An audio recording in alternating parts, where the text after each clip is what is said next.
The Greek Freak has done it all. Will he take home Finals MVP regardless if the Bucks win or lose? Talk some football. So many great wide receivers in the game right now. Which one, though, deserves the top spot we discuss? And back to the NBA. What is the key to Game 5 and who holds it? Hi, everyone. Good morning and welcome to First Things First. Jenna Wolfe, Brandon Marshall, Nick Wright, Kevin Welch. Brandon, what day is it today? We waited all week to ask you this. Oh, yeah, it's Friday and it's over. It's Friday and it's over. The Sun's in 6. Jenna. The Bucks still alive, but it's over. Here we go. It's over. Here we go. We didn't get one in edgewise, Nick. Since Brandon debuted that song, the Suns have not won a game. Just for the record. I know, I didn't want to say it. It's been great. Say it. Since that song hit the charts. Speaking of the Suns. 0 wins. Speaking of the Suns, let's talk about why the Suns have 0 wins since Brandon started singing that great song, the lyrically strong song. Chris Paul, his struggles in Game 4 really cost the Suns. Just 10 points and 5 turnovers on a night when Devin Booker lit it up as Phoenix blew an opportunity to go up 3-1 in the series. Now, CP3 did take responsibility afterwards. He vowed to take better care of the ball, which he needs to do. But, Nick, let's look at the big picture. Is Chris Paul's legacy on the line in these NBA Finals? No. Chris Paul's legacy is secure, and some of that is actually by happenstance.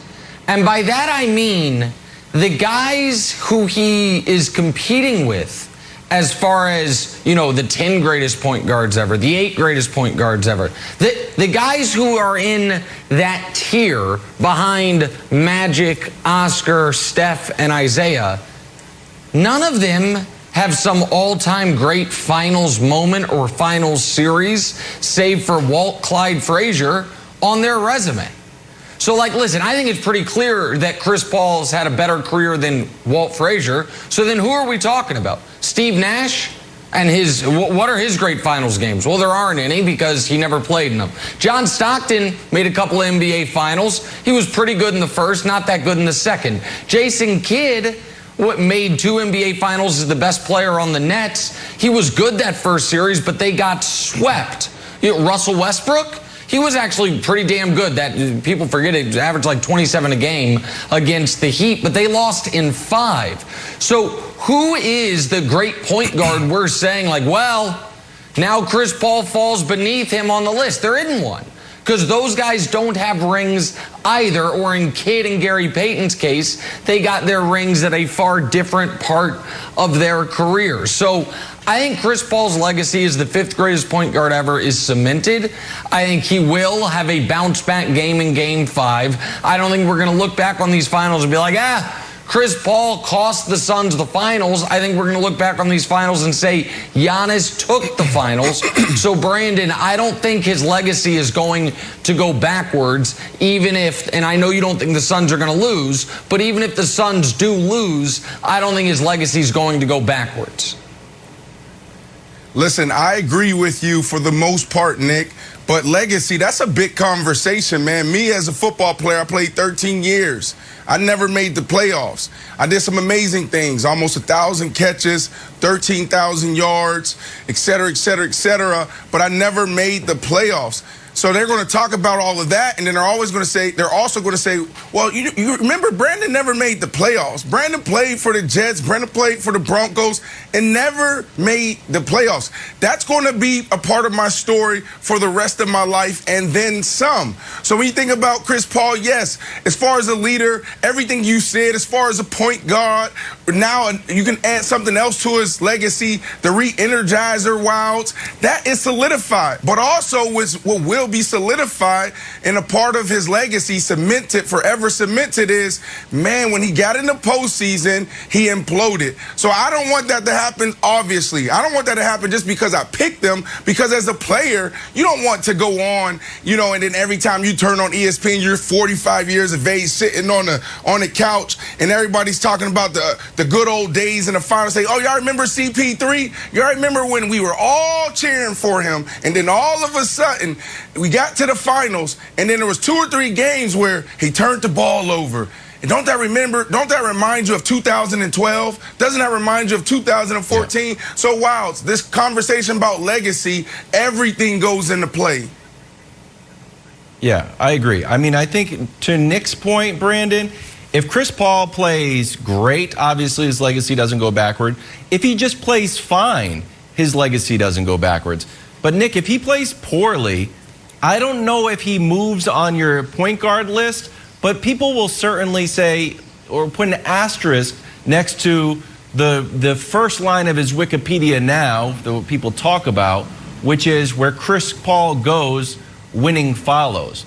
After last game, when he played terribly, I think you have to say, all right, if you play terribly, you know, in game 5, people are going to question his general sort of like, are we willing to say, like, yeah, he's a winner? But the main question is this, and I want to spin it forward, because you mentioned it yesterday. I want to play the sound. Do you think Chris Paul is hurt? Can we play the sound? And we saw you getting your hand wrapped up. Everything good? You feeling good for game 2 already? I don't know what you're talking about. There you go. Thanks so much, Chris. All right, Melissa. I appreciate you. Okay, so since that quote, Nick, the guy has 15 turnovers. Yeah. And he hinted at it when he went to the finals. He has torn ligaments in his hand. You kind of kicked it around yesterday. Do we think that this is all decision making, or do we think this is a real injury?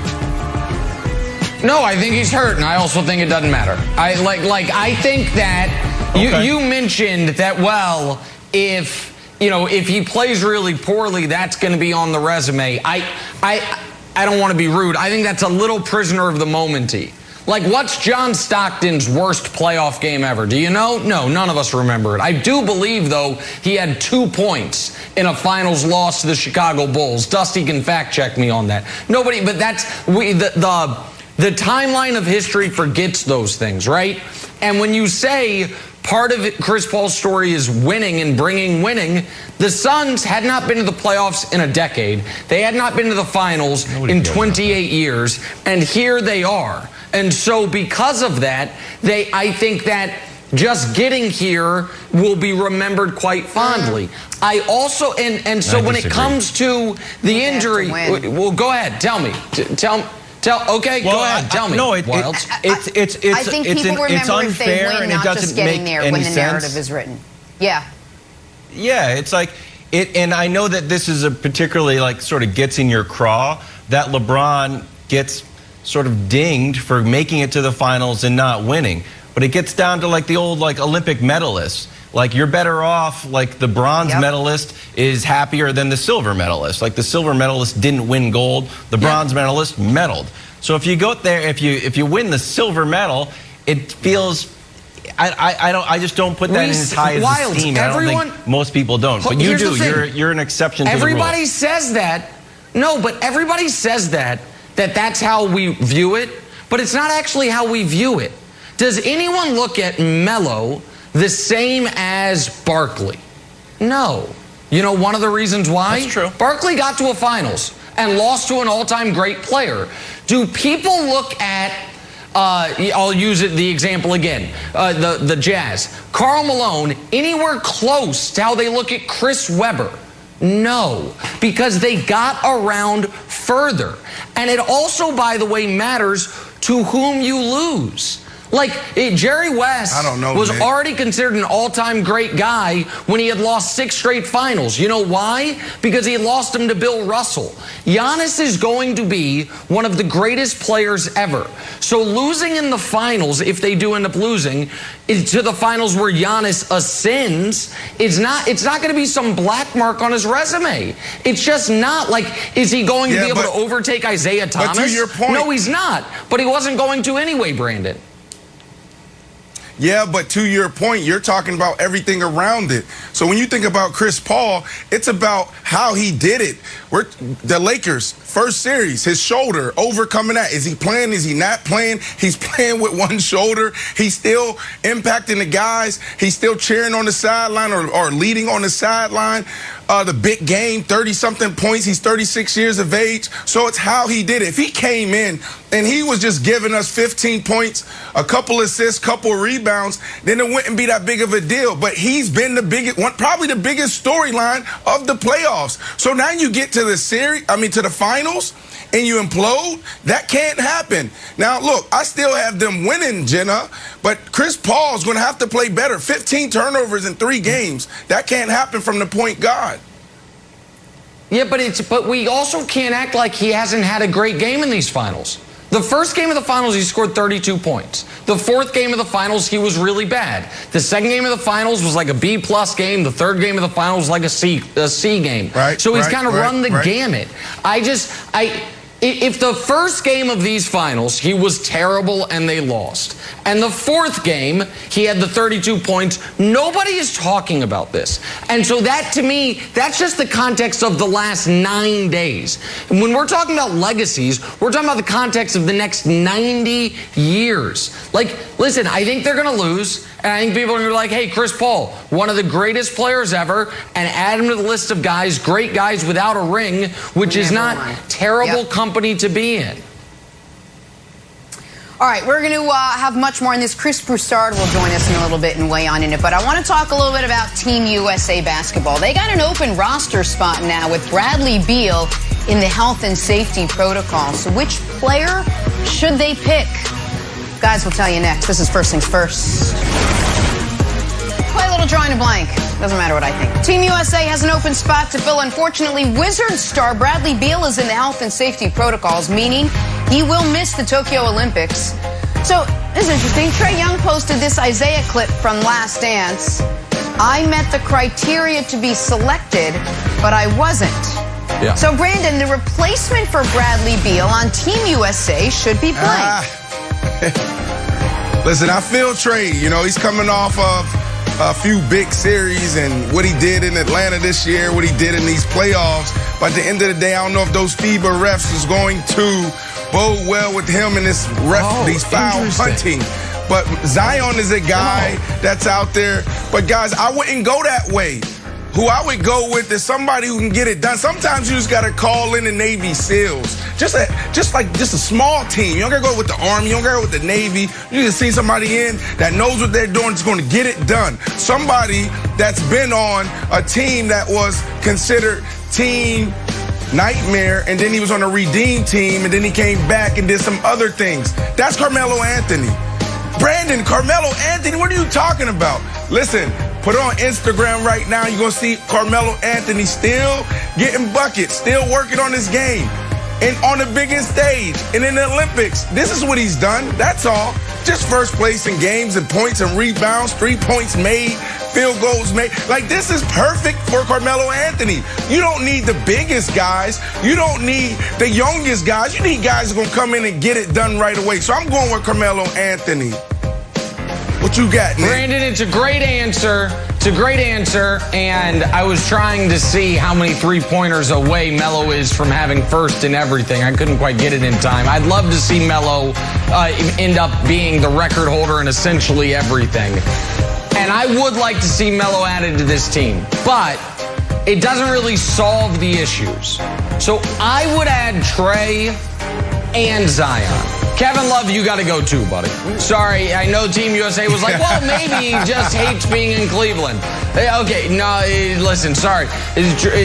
Bradley Beal and Kevin Love can both go. We're going to get some energy from Zion. We're going to get some playmaking from Trae.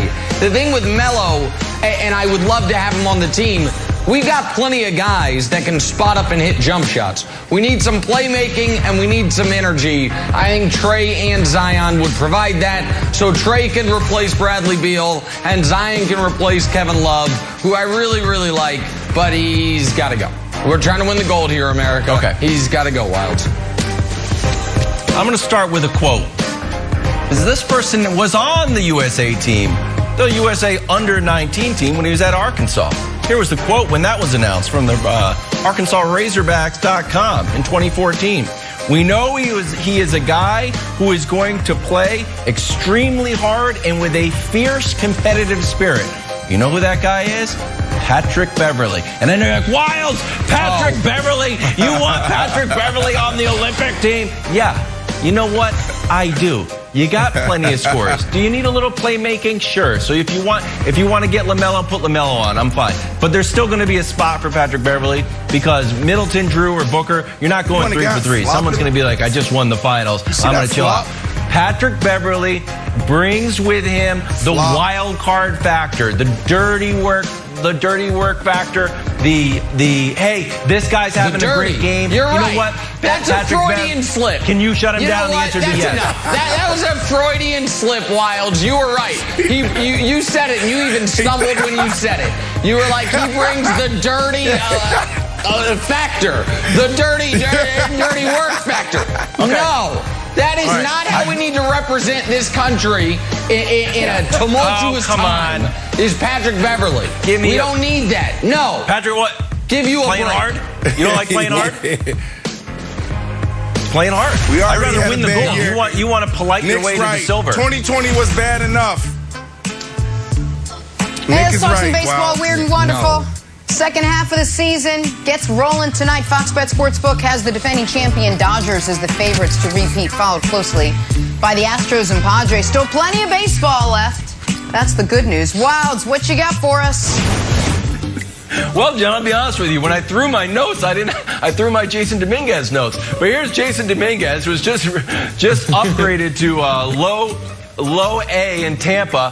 He's one of the Yankees' best prospects, #1 prospect. Has a little bit of problem sliding, but they call him the Martian. You know, the Greek freak. Wow, he's got freakish skills. They call this guy the Martian. He is so good. Sliding, not great, but overall an amazing player. Keep your eye out on it.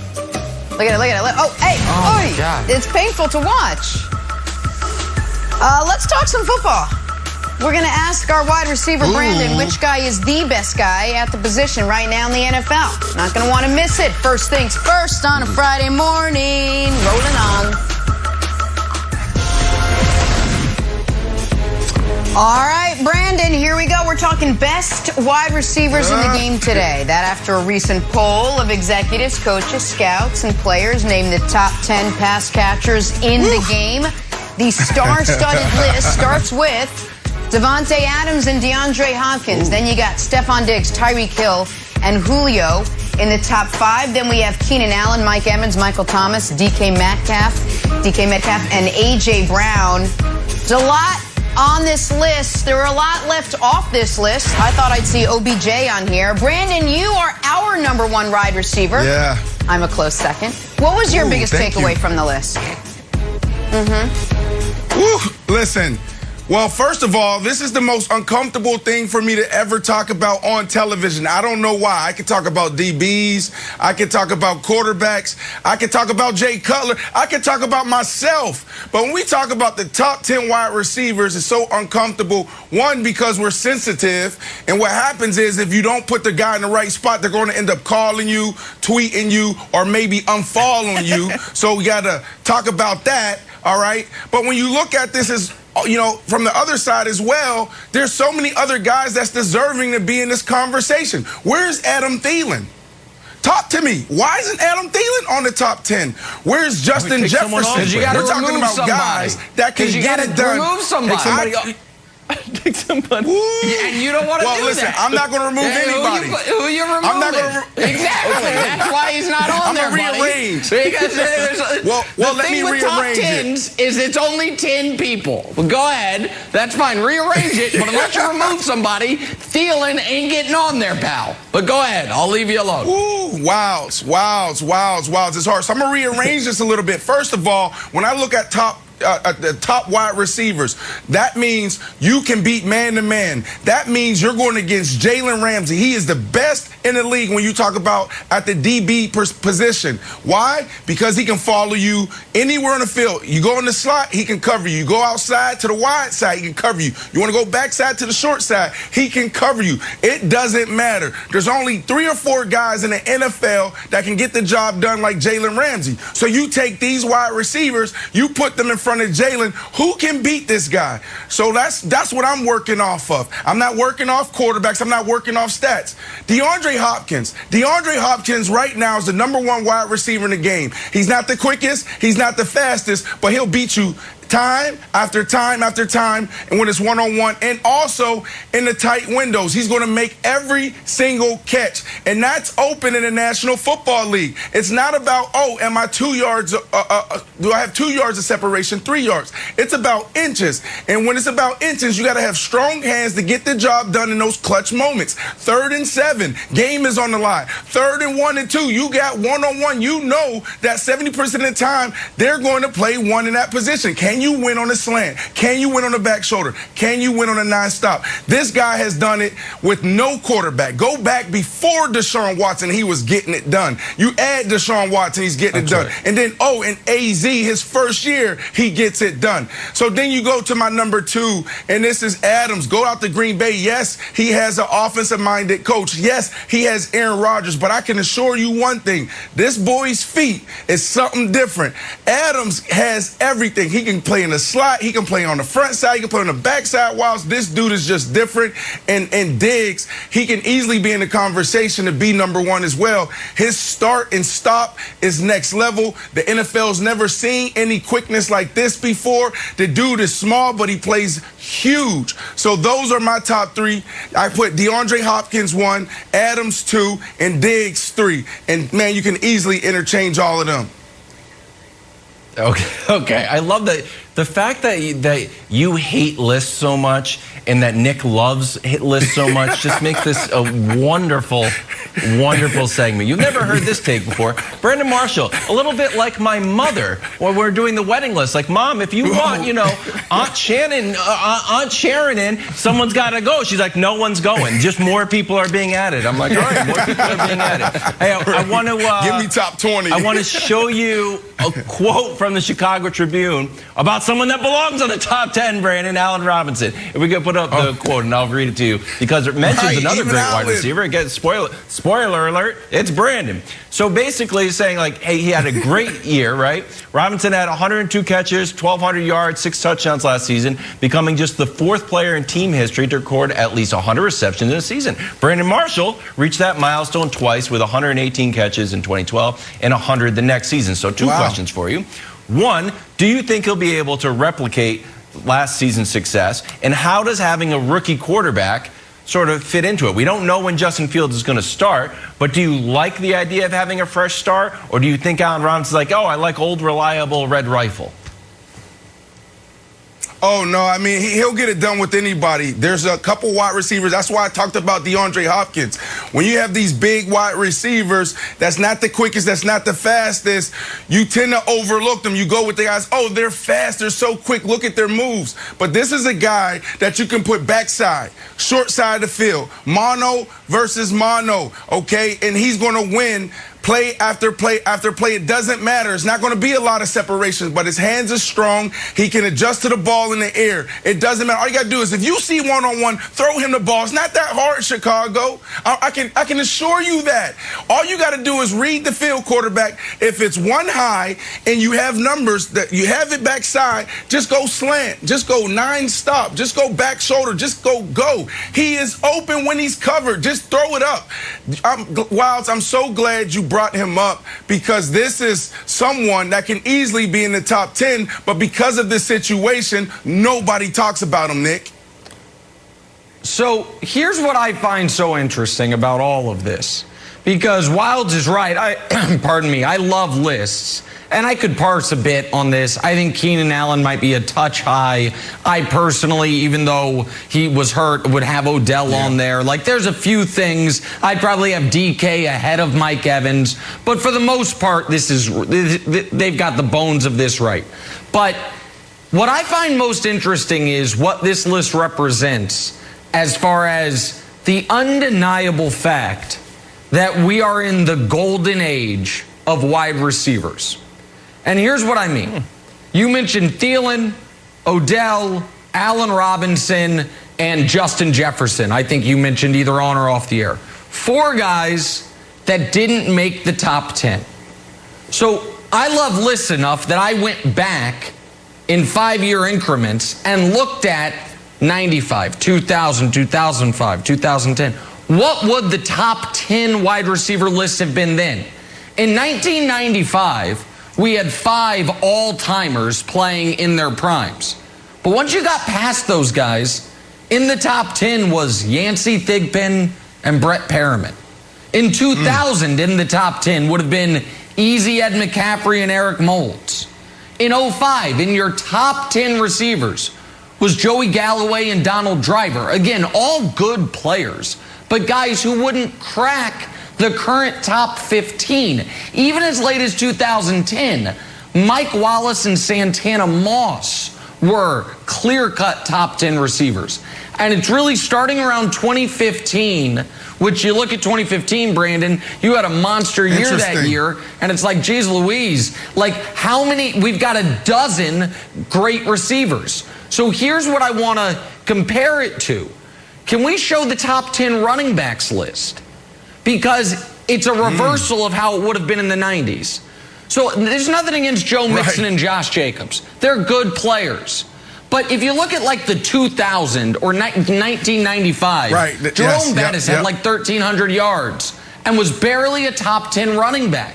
So what you're seeing is not only is the game becoming more aerial, but the skill level has met the moment.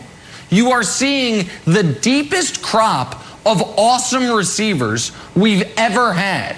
And it started around near the tail end of your career, Brandon, to right now, where it's like a top 10 list, your rookie year, Brandon, was not that hard to make. It's like, do we have 10 great receivers? I don't know. Now, you're leaving awesome players off, and that to me speaks to how deep the position is right now. Why? But let's talk about the why, Nick. You 100%. You had guys going from getting drafted, going from college into the NFL and sitting for a year or two. The system was too complicated. The guys in front of them were just better. They couldn't make that transition quick enough. Go back, and then you can also break down those times and see how many guys exploded as rookie. That's why when I talked about Justice Jefferson, said, why isn't he on this list? He just beat all of Randy Moss' rookie records, right? This dude is a guy that can get it done over and over again. The reason why is because 7-on-7.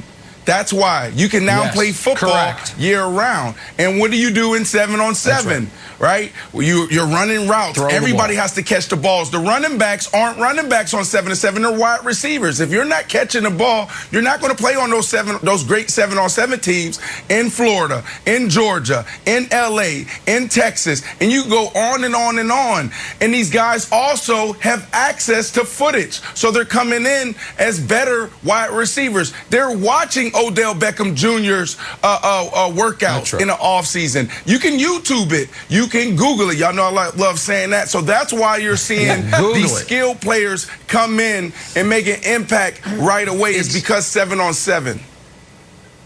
And I'm going to do a cross-sport comparison. What are the 2 pre-game warm-ups people are most interested in? Shohei Ohtani batting practice notwithstanding.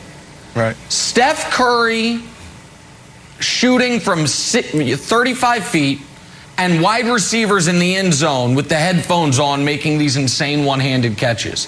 The evolution of the shooter in the NBA has mirrored the growth of the evolution of the wide receiver in the NFL. It's that guys have seen where the young players have seen where the games are going. And the best guys at age 13, 14, 15 are via YouTube, via whatever it is, figuring out what drills I need to do, how can I break into House of Athlete and pretend I'm a member and get some workouts in, different things you got to do to try to get to that level. And I think you're just seeing it because it is insane that Adam Thielen and Odell are not right now, according to this list, top 10 receivers, but it's hard to find 2 guys to move off. So it makes sense, and it just speaks to how great the talent level is right now, Jenna. Jenna, let's just do a top 20 next time. Exactly. You'll have 25. Go ahead, sorry. It won't help. You'll just have 25. Just like Wild's mom. Just like Wild's mom. Let's set this aside for now. Get back to the NBA Finals. What is the biggest key to tomorrow night's crucial Game 5? We got Antoine Walker with us next. First things first. Back here, first things first, talking the finals with NBA champ Antoine Walker, previewing tomorrow's pivotal Game 5. Bucks, Suns were all tied up at 2 games apiece after both teams picked up a pair of wins in their home arenas. So the Bucks are the 8th team in NBA Finals history to win 2 in a row after going down 0-2. Now, in the previous 5 occurrences, the team that won Game 5 went on to win the title.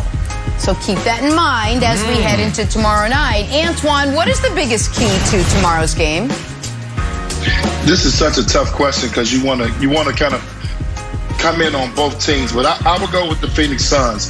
The Phoenix Suns is going to have to, one, you're going to have to try to control the glass. They're going to have to, they can't continue to give up 17 offensive rebounds. They can't let, Giannis and Brook Lopez, them guys have their way inside, Bobby Portis. So they're going to do a better job of trying to control the glass, which is going to be very difficult because Phoenix is a small team, so they're not a very big team. And then the obvious is Chris Paul. He has to be a lot better. Not necessarily concerned with the turnovers. I'm concerned with the turnovers in certain situations. You don't want these turnovers to come late in games. They expect Chris Paul to be great late in games. I'm expecting this game to be very close. It's going to be, probably a nail biter. Chris Paul has to make the right play and get them the right shot. It cannot be a turnover. So those are the 2 things that kind of stood out to me for Phoenix. For Milwaukee, Holiday has to show up. Giannis and Middleton have been great this series, but Holiday has been really inconsistent to me on the offensive end. If you're going to shoot the ball 20 times, you got to be better than 4 for 20, especially on the road. You're going to have to try to show up for this team to have a chance to win. So I'm looking for an exciting Game 5 by both teams. I still like the Bucks in 7, but it's just too many variables to go for these teams to pick what's going to be one key to the game. So I'm going to steal a word from Monty Williams and talk about playing with force. The Bucks are doing it and the Suns aren't. To the point where Nick Wright has used the style of play that the Suns use to get buckets as an insult. They're a finesse team. It's kind of like it's a shot. They're a finesse little team. It's just kind of, it feels like you're hurting their feelings. Jump shooting too. I know, but it feels like you're hurting their feelings. I want them to play with force. Okay, so I'm going to show you 2 graphics so you can respond. The first one is the Bucks are like, we'll play with force if you guys aren't going to. The amount of points that the Bucks are scoring in the paint off of dunks and layups. First rounders, 30%. Then they're like, we'll go down a little bit. But now we're at 34%. They just realized that they can brutalize this team and they're making it happen. Now I want to show you a stat from my buddy Kirk Goldsberry. Shout out to Kirk. Dunks and layups. Giannis, guess what? He's on the Bucks. Ayton, Lopez is on the Bucks. Holiday's on the Bucks. Middleton's on the Bucks. There seems to be an element, Nick, here of bullying the Suns. And I feel like, I know we can talk about the strategy. I think just mentally, the Suns need to come like, you know what? We're not going to get bullied anymore. I'm going to throw as many lobs as I have to throw to DeAndre Ayton to get him a big dunk to sort of set the tone. So I want to see the Suns play with force, Nick.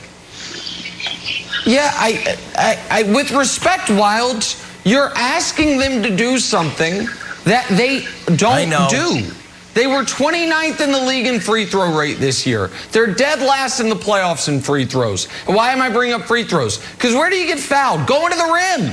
Like DeAndre Ayton, who is their biggest, strongest guy, do you know how many free throws he averages a game? 2.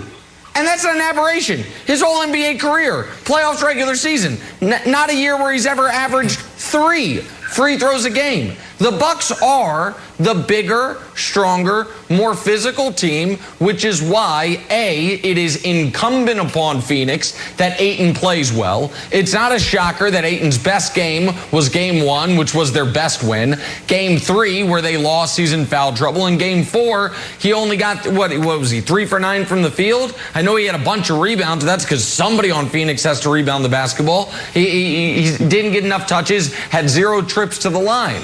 The other element, and Antoine mentioned this, and I think it's interesting, is we all thought, even those of us that picked the Bucks, well, close games late, that favors Phoenix. Or does it? Let me show you a shocking statistic. clutch baskets in a postseason last 25 years. Now, I know what you're thinking. Oh, my God. Is that age 21 and age 22 LeBron? It is. He was clutch from the very first time he was in the playoffs. But that's not what we're talking about. Tied with LeBron is Chris Middleton this postseason. So it wasn't just what he did in Game 4. He's been doing it all year. And I do wonder, Brandon, if right now, if Game 5 comes down, is a close game down the stretch, which team actually is more confident? Again, a little recency bias here. But one guy saw their general fall down literally, and the other guy has seen their second best player all postseason do that. So I think Chris Middleton will play well. Again, I also have picked Bucks in 7, which means they probably lose Game 5. But I think the idea that close games favor the Suns, I'm not as sure of that anymore. Listen, you're one of the best in the world at understanding the big picture and breaking down the entire game, and you can go from one year to the next. I'm going to lean into the KISS technique. What is the KISS technique? Keep it simple, stupid. I learned that earlier in my career, and I'm going to do it right here. The Suns are the better team. Point blank, period.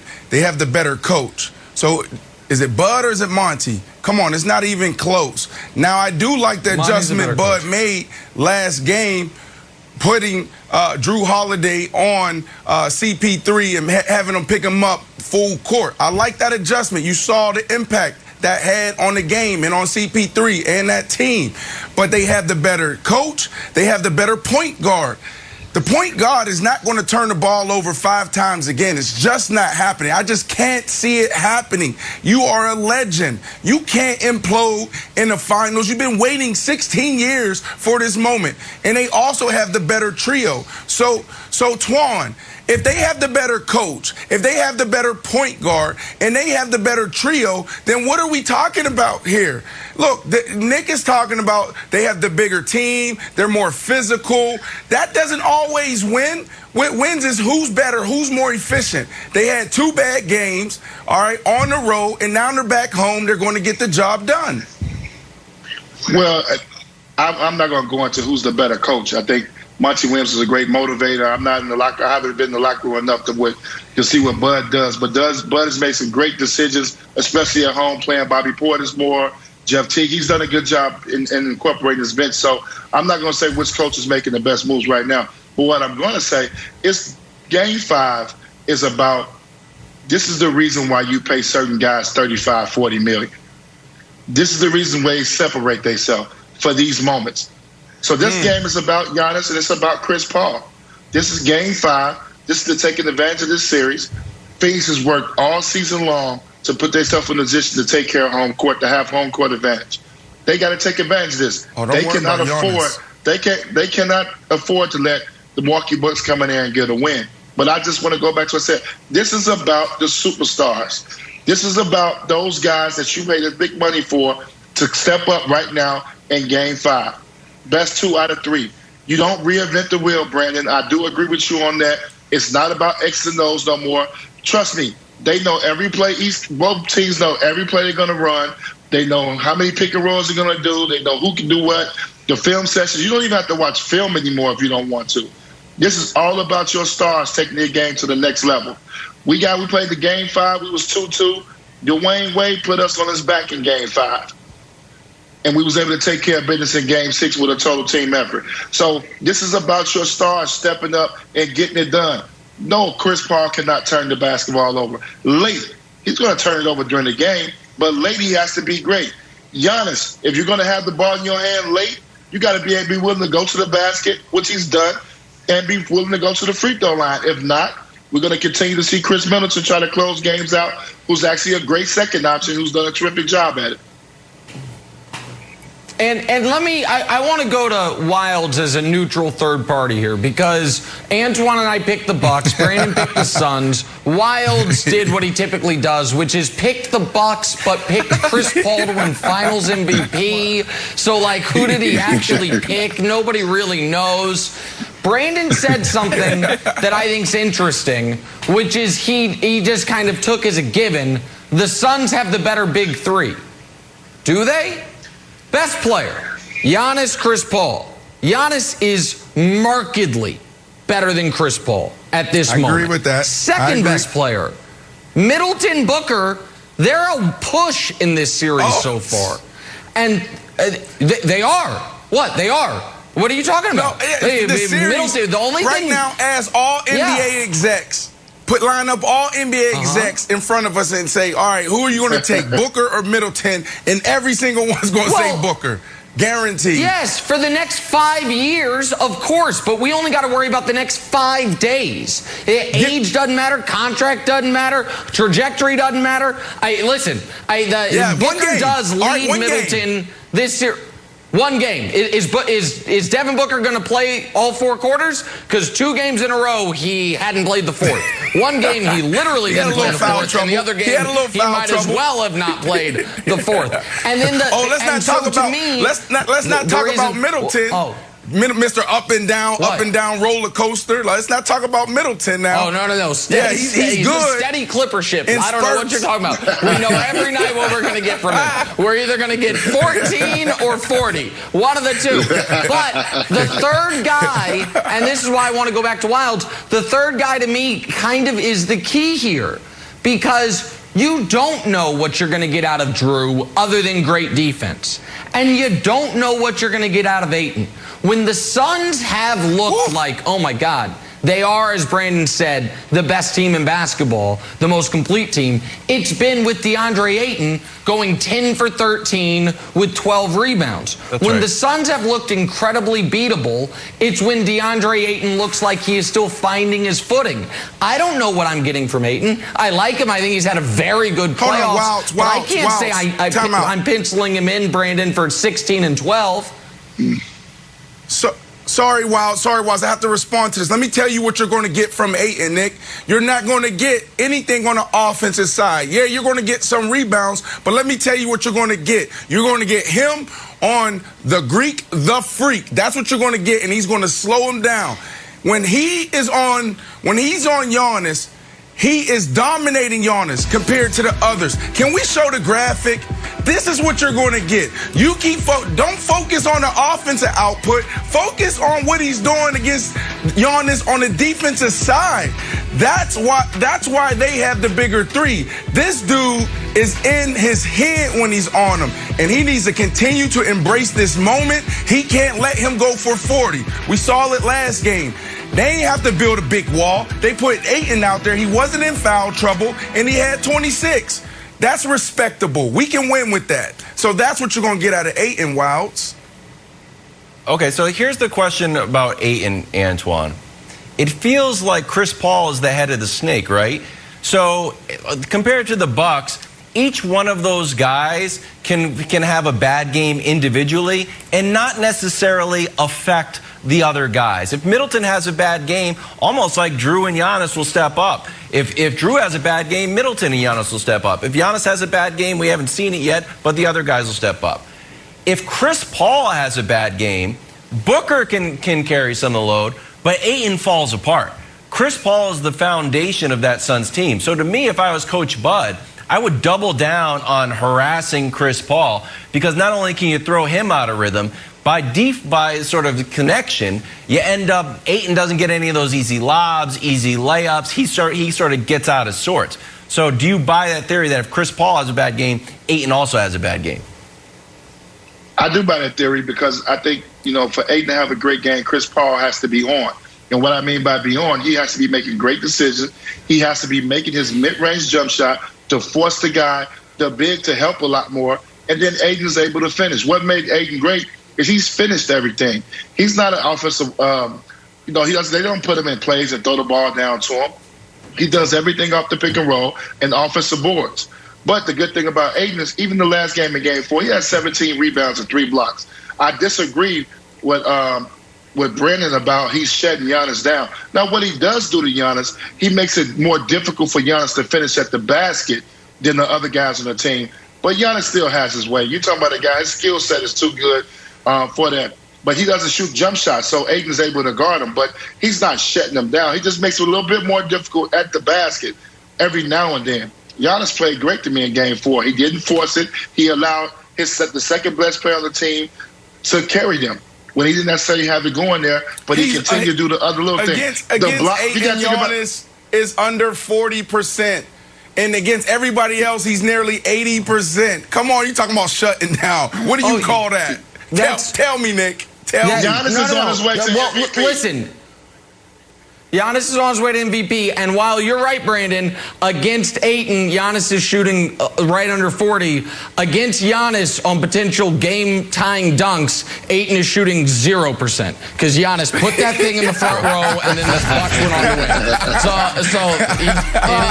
win. Ayton's going to look for a lot more from Chris Paul than he saw from him in Game 4. Is Chris Paul's legacy on the line in these finals? We'll talk about that next. First things first. Thank you, Antoine. All right. We got Chris Broussard back with us, and we're talking about the race for Finals MVP. And after Game 4, we got a new favorite.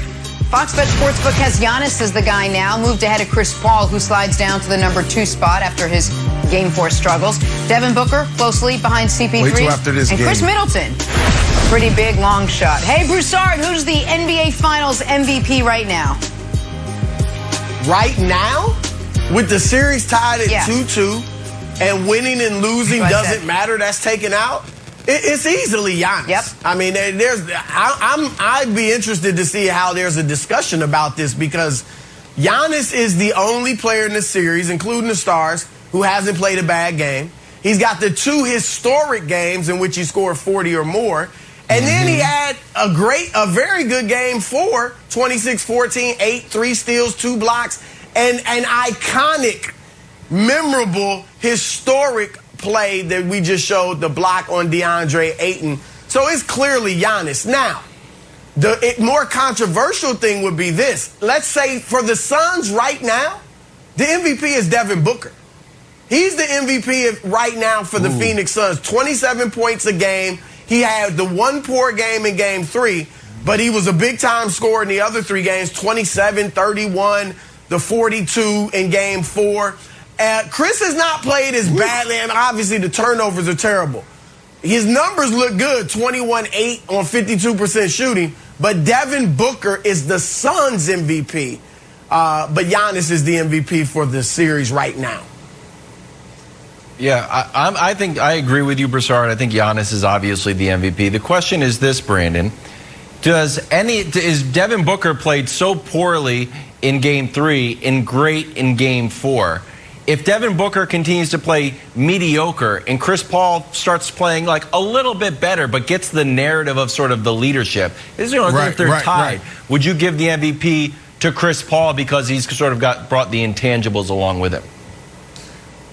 100%, and that's what it's going to come down to, Wiles, is the scenarios, right? Like, if that happens, the Suns win, and it's fairly even between Booker and CP3. CP3 is going to get it, and rightfully so. He's the one that got them here, and you talk about the intangibles, the leadership, pushing everybody embracing his style and elevating their game. But if he doesn't bounce back and you have Booker continue to do what he's doing, hell, he don't need to drop 40, but he just need to continue to lead the way, then it's Booker. Everything equal right now, it's Giannis, obviously. But Nick, there is something to this, right? Let's say the Suns go on and win, and you don't have, it's just like a team, their team wins, right? You don't have Booker explode. You don't have CP3 bounce back. You may get what you want, bro. Giannis is just playing at an all-time different level. There you go. So you may get for the there you go. That's right, Brandon. That's right. For the first time since the first Finals MVP ever awarded, I think the Bucks are going to win. Even if they don't, Giannis has to be the Finals MVP, barring a disaster from him, and I don't see a bad game coming. There is, like, right now, Broussard, it's not close. It's not an argument. He has lapped the field, and the series is only tied. So the idea that he could, if they lose 2 of the next 3, he's just eliminated from contention. The best game anyone's played in this series was Giannis. The second best game anyone's played in this series was Giannis. And the fourth best game anyone's played in this series was Giannis, with the only one in between. Middleton had the third best of game 3. Also, Middleton was bad in a game this series, 5 for 16. Drew Holiday obviously been bad a bunch of times. He's not in the discussion. Chris Paul was bad in a game. Devin Booker was bad and benched in a game. It will look even more ludicrous than LeBron not winning in 2016 if Giannis does not win Finals MVP, barring some type of, if he all of a sudden has a 4 for 19 game and the Bucks lose. He is running away with it. So it's not who is the Finals MVP right now that is only the question. It is who is going to be the Finals MVP. You have to open up the possibility. I'm going to use, hold on. I think I'm going to convince you, Broussard. I'm going to try to, mind meld you from across the country. You once upon a time, as an esteemed MVP voter, as the chosen few, had a rule for regular season MVP that had to do with winning. And you broke it. Why? Because Russell Westbrook did something no one had done in 40 years and averaged a triple-double. And you were like, you know what? That's enough for me to break my rule. Giannis having all the best games, no bad games, an iconic moment, while the guys he's competing against have each had one brutal moment or brutal game, should be enough for you to break your rule about it has to come from a winning team. Why would it not be? Why would it not be? Look, I don't have a hard, I'm not saying never. 100% it has to be from the winner. But I'm just saying it has to be like an opposing player averaging 45 to 50 points and nobody on the winning team doing hardly anything. It has to be that drastic, all right? And everything you just said about Giannis, we can say about LeBron in some of those series with Golden State. And you said it'll look it'll be more of a travesty. Nobody's running around thinking LeBron got screwed because he didn't win one of those finals MVPs.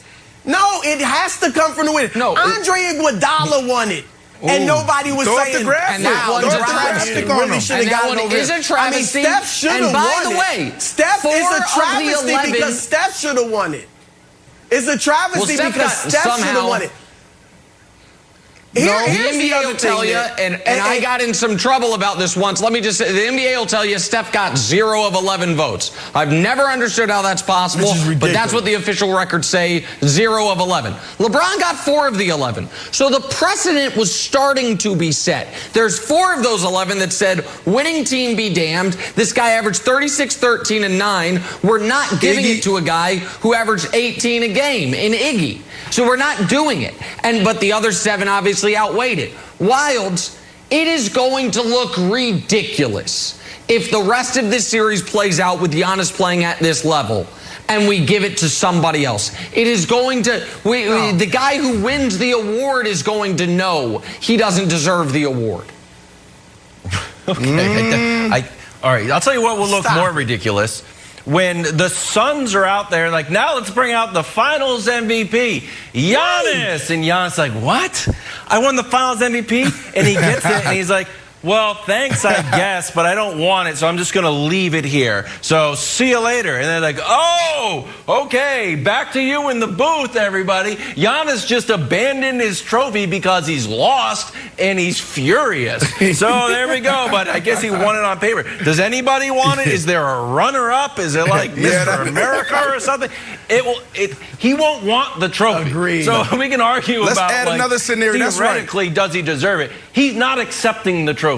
Giannis, who is like, who has talked about sort of like having a very focused mindset, and he's a little Kobe-esque too. The fact that he was accept a loser's trophy is just beyond the pale. Brandon, he's not accepting it. He doesn't deserve it. And the idea that Broussard, I'll go right back to you, Broussard. That's like, unless the other team, Giannis scored 50 and the other guys didn't do anything except win the finals. So winning the finals counts. I don't care if you give it to Campaign just for being energetic. They won the finals. See, you can't that's give so it to a loser. Well, here's the way it is. The crux of the matter is, Brandon brought up the scenario. Chris Paul and Devin Booker continue to struggle. Giannis plays phenomenally, and the Suns win. That ain't happening. All right, Devin Booker or Chris Paul, one of them's gonna have to ball for them to win. I mean, so it's irrelevant anyway. They're not gonna. This decent. Devin's been good enough. Let me throw another scenario. Right now, if the Suns were up 3-2 and it was over, and people gave the trophy to Devin, nobody would be mad. No. Let me throw another scenario out there then, because I love what you guys just brought up, all three of you guys. So let's throw this one out there. Can we see what happened with LeBron in Golden State? Let's say Giannis gets shut down again by Ayton. And so now you have the Suns winning, and now Ayton is given the MVP like Iggy was given MVP. Well, when Ayton is on Giannis, he's less than 40%. Anybody else, 80%. Don't forget about this right here. Great. The numbers don't lie. You love numbers, you should call up. Then Brandon, I love numbers, and you love Monty Williams. So Broussard, give Brandon Monty Williams' phone number and explain to him it's that simple. Just have DeAndre Ayton guard Giannis because he's rampaging through the finals, and evidently he would just all of a sudden turn into Thanasis if Ayton were on him. I think those numbers are slightly misleading, but No, it's not. Yeah, no, it's not. Your boy goes for 41 in Game 3 because Ayton was on the bench in foul trouble. And then all of a sudden in Game 4, he's down to 26 points. Why? Because they didn't have to build a wall. They just put Big Ayton out there. You saw every time the Greek came to the paint, he just threw his chest out there like, get out of here. Get out of here, man. Yeah. You think I'm 7 foot tall? That's what he should have done on offense. He should have thrown his chest out there when he's trying to dunk it. Instead, Giannis blocked the shot for the iconic play of the finals. Here. You guys, it is not about the trophy presentation. Hey, we were talking about Dirk in the previous segment briefly. Did Dirk return his league MVP that they had to give to him in a conference room because they were a 1 seed that lost to the We Believe Warriors in 06? No, he didn't. He took it. And when we talk about him, we're like, hey, Dirk, he has a league MVP. We're not like, nope, it's in cold storage somewhere because he didn't want it. He's too much of a winner. He's like, no, my team's out. Guess what? You're right. Giannis ain't going to give no great speech if he wins the award. You know who else isn't going to give a great speech? If you guys are arguing, Wilds literally said, I don't care if you have to give it to Campaign. Well, I do, damn it. You said earlier that people's brains don't work like mine. People don't remember the things. I mean, some people care about the history of the game. They care about this stuff being fair and accurate. And Devin Booker was benched in a Game 3. Chris Paul played so poorly in Game 4, folks are retroactively pulling him off the greatest point guard of all time list. And we're like, what are those guys going to be finals MVP? Meanwhile, Giannis is doing things we've never seen before. You guys are all crazy people. I'm going to pass seen it out. Before. I can't deal. LeBron did it. MJ did it. Before. What are you talking about? Just settle down. Just stop. Calm down. Tomorrow night's Game 5 of the finals. Featured on the free-to-play Fox Bet Super 6 app. You can scan that QR code below. Download the app. Answer 6 questions about Game 5 for your shot to win $1,000. We are back talking some football. Nick needs a little basketball break. Which wide receiver deserves the title of best in the game today? We'll dive into that next. First things first. Sticky hands. Back here on First Things First, time for stories to start your morning, sponsored by Ram Trucks, built to serve. All right, Brandon Marshall, this is how we close out a Friday. We're talking some Wide receivers. We're talking about the best wide receivers in the game today. That after a recent poll of executives and coaches and scouts and players. Oh, yeah. Hey. They named the top 10 pass catchers in the game right now. The star-studded list starts with, check this out, Devontae Adams and DeAndre Hopkins. Then you got Stephon Diggs, Tyreek Hill, Julio, your top 5. Bottom 5 has Keenan Allen, Mike Evans, Michael Thomas, DK Metcalf, and A.J. Brown. A lot of guys made the list. I'm sure you can think of some that did not. So, Brandon, you are our number 1 receiver. Yeah. What was your biggest takeaway from this list? Was he chilling? Come on, Jenna. Jenna, you know it's Friday. We're supposed to be chilling. It's Friday. We're supposed to be chilling. Jenna, you know on Fridays I'm supposed to be chilling. You know I don't like lists, and you know I don't like doing this with the wide receivers because we're sensitive. Why would you do this to me on a Friday? All right, if you're going to force me, then let's do it. Let's rearrange it a little bit. Here's the deal, Nick. When you look at wide receivers, right, it's like, man, it's almost impossible. There's 10 guys here, but where's Justin Jefferson? Where's Adam Thielen? You can add other guys to this list. It's hard. I feel like they got it almost right. For me, I'm going to focus on 1, 2, and 3. And I'm going to look at the guys that should be beating one-on-one. Jalen Ramsey's probably the best defensive back in the National Football League. So all of these guys on the list, I want to see what you do against him with 50 reps, 50 plays in a game. What are you going to do? The number 1 guy that's always underrated, that's always overlooked is DeAndre Hopkins. DeAndre Hopkins has been playing at a high level since day 1 with any quarterback. You guys know him with Deshaun Watson, but think about who he had before. He's been getting it done, and even now, still getting it done in his first year in AZ. This is a dude that you could put backside. Hell, Jalen Ramsey said he's the toughest that he has to go against because of his catch radius and how strong his hands is. But sometimes we're like, oh, he's not the fastest, he's not the quickest, so we're not going to put him in that conversation. But I'm telling you right now, you can line him up on the backside of the field, and when he's covered, he's not covered. And then the number 2 guy, we got to put Adams up there. Adams is a guy that can play in the slot. He can play to the wide side. He can play to the short side. You motion him. You can do so many things. Route running ability, feet. Oh, my goodness. He has the sweet science down to a T. He is a playmaker. He's a guy that could go for damn near 2,000 yards with Aaron Rodgers. That dude deserves to be right up there. And then Stephon Diggs. Stephon Diggs, oh, my goodness. The stop and start is just ridiculous. I don't see anybody getting in and out of his breaks the way he do. He can run any route, and he tweaks it. Nobody runs routes like Stephon Diggs. He's considered a little dude, but he plays bigger than damn near anybody in the NFL. This dude is tough. I love his savviness. I love his tenacity. He is a winner. Wow. So, look, I hate these lists because you can throw so many people up there, but you got to start with DeAndre Hopkins, who's always underrated and overlooked. All right, you've got a big heart. We know you want to put every wide receiver and some college wide receivers on the top 10 list. So we're going to try to keep it to this just because it's a graphics issue. It's not a you issue. It's just a graphics issue. The thing that jumps out to me, Brandon, is pretty obvious. Ryan Tannehill should feel really happy. Ooh. And I can make an argument that, if we talked about pass catchers, Mahomes should also be happy because he's got Travis Kelce or Travis Kells, perhaps, we're not sure, and Tyreek Hill on there. Right, but we know that Tannehill's got Julio and A.J. Brown there. And then also sort of like in the specter, stiff-arming people trying to get on the list. We're like, no, dude, it's not a running backs list. Is Derrick Henry. How good do you think Ryan Tannehill's performance is going to be now that he has so many weapons? Wow, I'm so glad you're highlighting that. This should be the most explosive offense in the National Football League. Not in yards, not in touchdowns, but talking about unstoppable. They should be able to make plays whenever they want to. Why? Because they have an offensive line, a really good offensive line.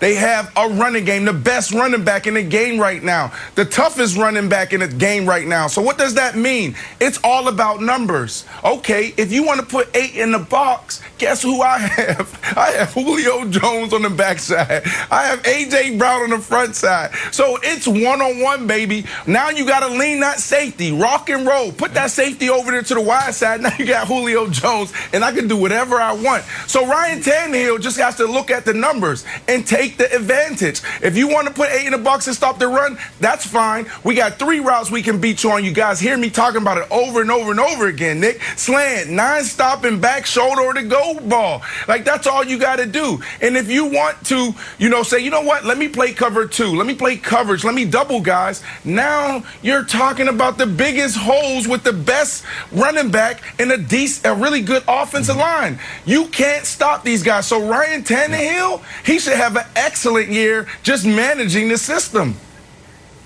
Yes, and can we put that top 10 back up? Because there's a lot of things I want to discuss here, but something while listening to you guys talking, I listened to Brandon's top receivers list, and I heard DeAndre number 1, Devontae Adams number 2, and Stephon Diggs 3. And then I heard you guys talking about the Titans and their weapons. And what I was thinking about is, man, think about how good Patrick Mahomes would be if he had that type of help that Aaron Rodgers, that Josh Allen, that Ryan Tannehill have. Because, I mean, just think about it. Last year, Mahomes finishes 3rd in the MVP voting behind Rodgers, behind Josh Allen. If only he had those guys. And now in the AFC. So I don't want to hear next year, he's got this great system. No.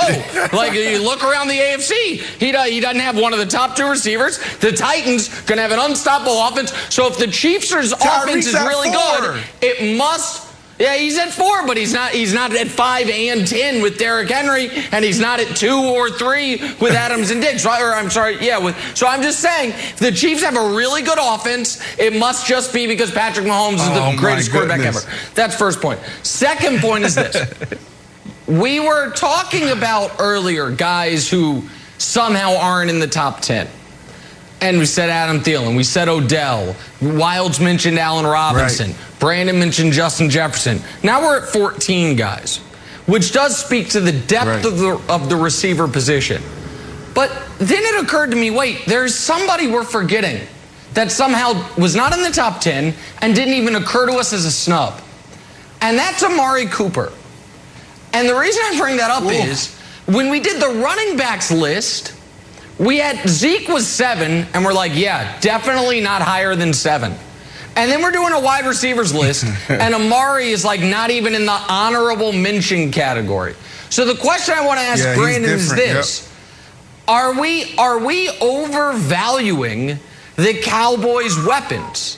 Because we know the defense hopes to just be average. But the reason they are projected to be the best team in the division is that offense should be overpowering. But it looks like they've got around league average for a number 1 receiver.